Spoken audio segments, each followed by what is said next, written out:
5 de junio de 1967. El radar egipcio veía un cielo tranquilo. Pero a las 7:45 de la mañana, 183 aviones israelíes aparecieron al ras del mar, cargados de bombas y con un único objetivo: borrar del mapa la aviación enemiga antes de que pudiera despegar. En menos de 3 horas, más de 300 aviones egipcios quedaron convertidos en chatarra sobre sus propias pistas. Y poco después, los aparatos jordanos y sirios sufrieron el mismo destino. Israel, un país diminuto rodeado de enemigos y en inferioridad numérica, logró aniquilar cerca de 450 aviones y vencer a 3 ejércitos en solo 6 días, cambiando para siempre la historia de Medio Oriente. Cuando el mandato británico llegó a su fin en 1948, Palestina ya era un territorio fracturado por décadas de tensiones.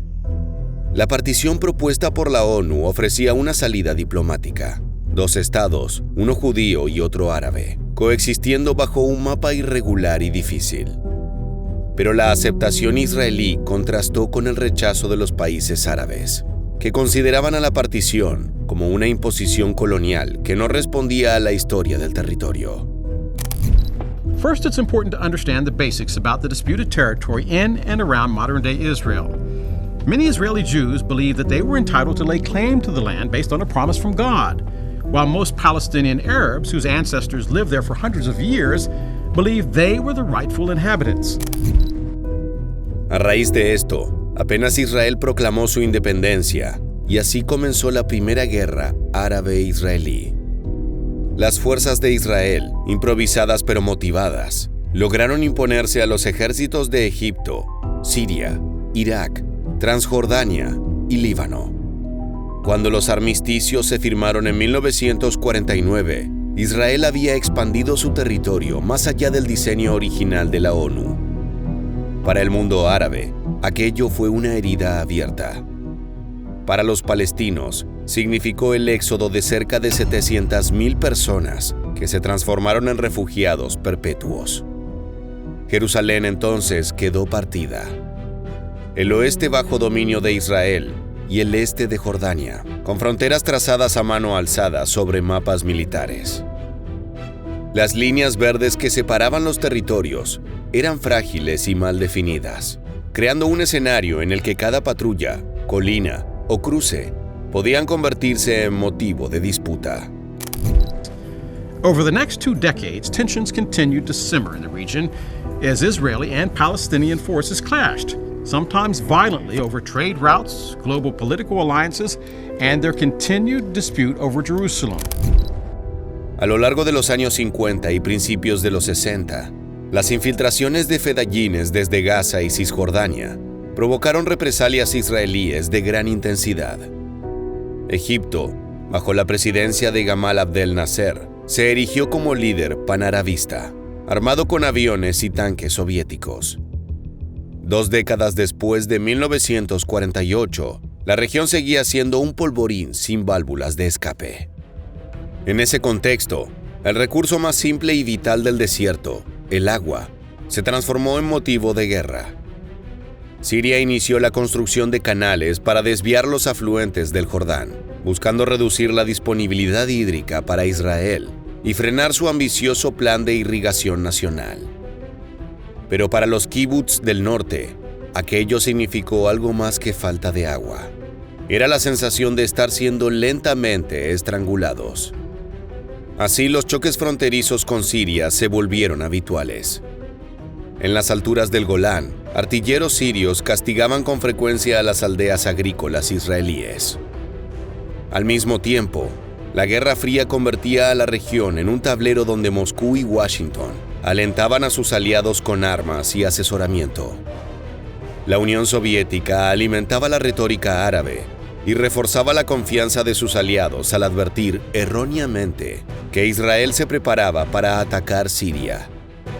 Y esto fue lo que provocó la respuesta de Nasser. In the spring of 1967, Egyptian President Gamal Abdel Nasser mobilized troops in the Sinai Peninsula requested the removal of United Nations peacekeeping personnel and blocked Israeli ships from passing through the Straits of Tiran, moves designed to further disrupt Israel's safety and economic stability in hopes of eliminating the country and reclaiming its land. En términos diplomáticos, ese bloqueo equivalía a un disparo. Jordania, Siria, Egipto e Irak firmaron pactos militares, mientras en las calles árabes se coreaba que había llegado la hora de borrar a Israel del mapa. En Tel Aviv, todos sabían que la guerra era inminente, pero nadie sabía cuándo.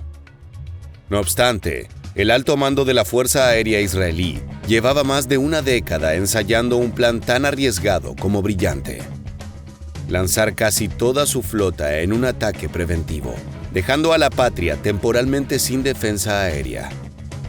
La Operación Focus se basaba en una premisa simple pero devastadora. Si destruían los aviones enemigos en tierra, ganarían la guerra antes de que comenzara.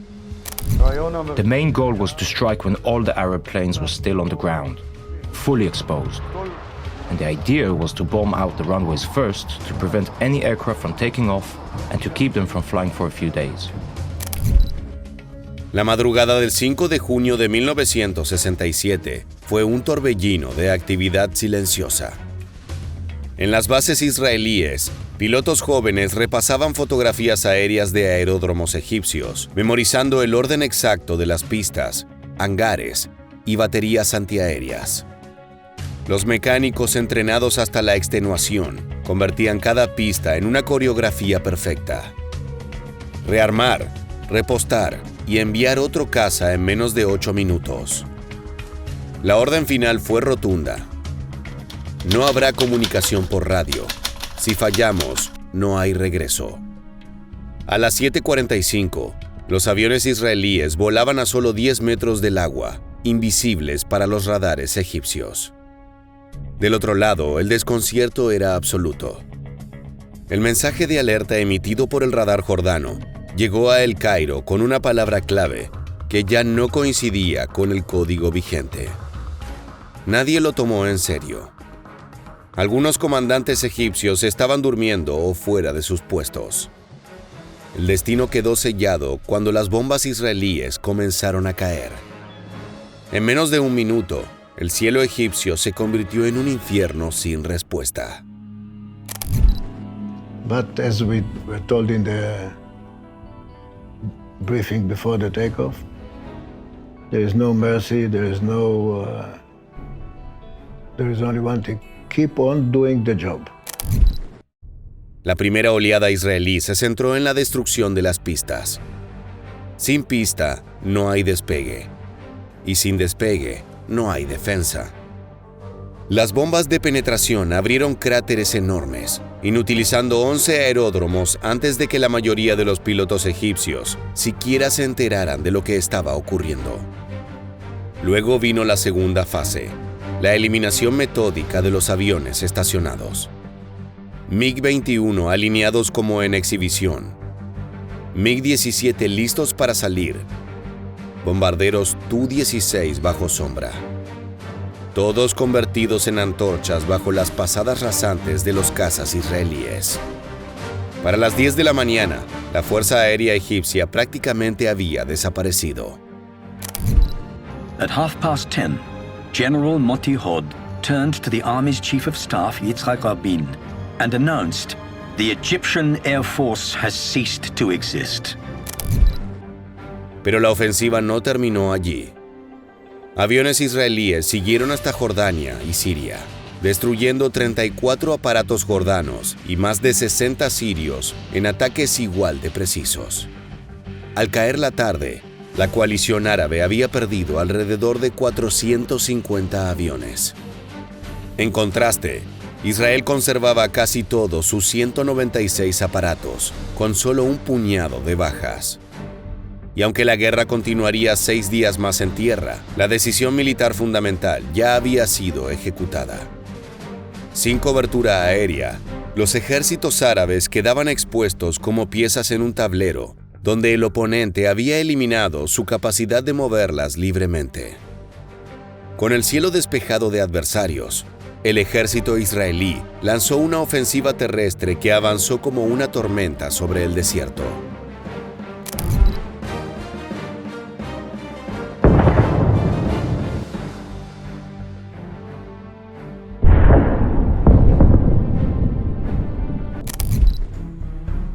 El plan original pretendía romper la primera línea defensiva egipcia. Pero al detectar el caos de las comunicaciones árabes, los comandantes israelíes ampliaron la operación. Divisiones blindadas se lanzaron al Sinaí a velocidades de hasta 50 kilómetros por hora, utilizando rutas secundarias identificadas gracias a una inteligencia minuciosa. Fortificaciones egipcias fueron flanqueadas y atacadas por retaguardia, antes de comprender siquiera por dónde había llegado el enemigo. En los duelos de tanques, los Centurión y Patton israelíes demostraron su superioridad táctica frente a los T-34 y T-54-55 egipcios. Escuadrones mecanizados israelíes se infiltraban de noche por pasos estratégicos, sorprendiendo a las defensas árabes que esperaban ataques frontales. Gaza cayó rápidamente, y en varias carreteras del Sinaí se formaron columnas interminables de vehículos egipcios abandonados o calcinados. La desorganización del mando egipcio llegó a un punto crítico. Órdenes contradictorias, retiradas sin coordinación y rumores de sabotaje interno acelerando el colapso. En 4 días, Israel llegó al Canal de Suez. Ahora bien, la victoria tuvo un costo humano considerable. Cientos de muertos de ambos lados, miles de heridos y un territorio bajo ocupación que transformaría para siempre el equilibrio estratégico del Medio Oriente. More than 10,000 members of the pro-Palestine Arab Alliance were killed. Hundreds of thousands of refugees from the captured territories were immediately placed under Israeli rule. Nearly 800 Israeli troops were also killed.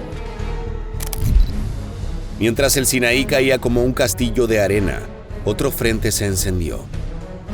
Jordania, convencida por Egipto de que la coalición árabe había ganado la batalla aérea, decidió sumarse al conflicto. Entonces, la artillería jordana comenzó a bombardear Jerusalén Oeste y otras ciudades israelíes. La respuesta israelí fue inmediata. Paracaidistas y unidades blindadas recibieron la orden de entrar en Cisjordania.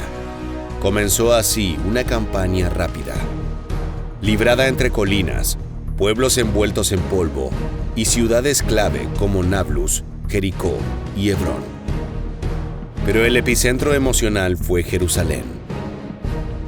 Las fuerzas israelíes avanzaron hacia la ciudad vieja, superando posiciones jordanas bien atrincheradas.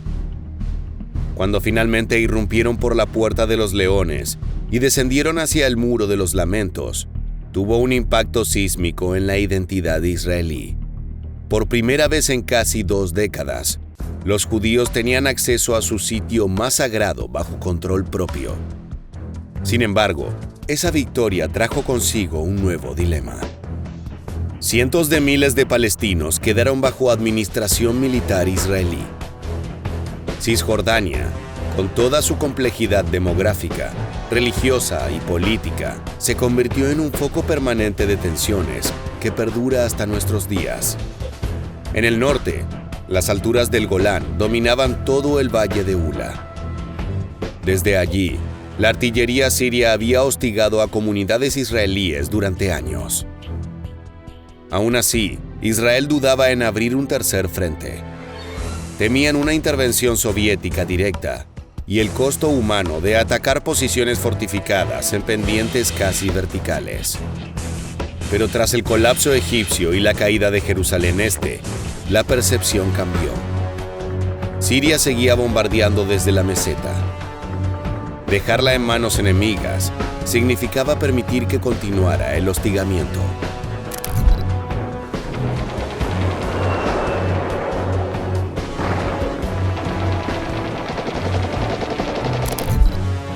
Tres brigadas israelíes recibieron la orden de ascender. El avance fue brutal. Bulldozers abrieron camino bajo fuego artillero. tanques treparon por gargantas estrechas, donde un impacto podía hacerlos rodar al vacío, e infantería avanzó casa por casa entre búnkeres excavados en roca. La aviación israelí apoyó desde el aire, golpeando posiciones sirias sin temor a encontrarse con cazas enemigos. La devastación de la Operación Focus seguía dando dividendos. En apenas 27 horas de combate feroz, Israel tomó la meseta del Golán. Por primera vez, controlaba la altura que dominaba su frontera norte, un cambio estratégico que alteraría para siempre las dinámicas de seguridad en la región. Cuando cesaron los disparos el 10 de junio, la región ya no era la misma.